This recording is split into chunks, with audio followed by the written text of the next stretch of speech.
તમને ખબર છે આપણને ભગવાને આ હાથમાં આંગળી વચ્ચે ગેપો કેમ આપી છે? હું કહે છે? તમારી યાદ વાત નથી કરતી. ભગવાને આપણને હાથમાં આ આંગળી વચ્ચે ગેપો કેમ આપી છે?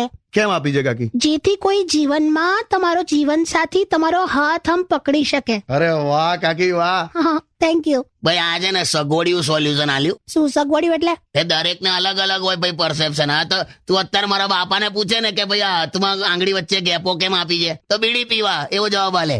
મત તમારા પપ્પાની વાત કરો છો? હા તો જનરલ સ્ટેટમેન્ટો ના માનીશ. સારું.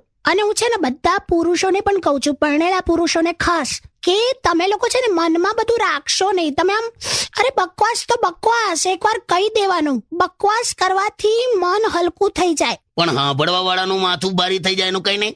તમે ચૂપ રહો ને યાર. છે ને ચૂપ રહો. આ હું તમને કહી દઉં મિત્રો, લગ્નનું નક્કી કરવા જાઓ ત્યારે તમે જયારે છોકરી સાથે વાત કરો ને, એટલો મીઠો પેલા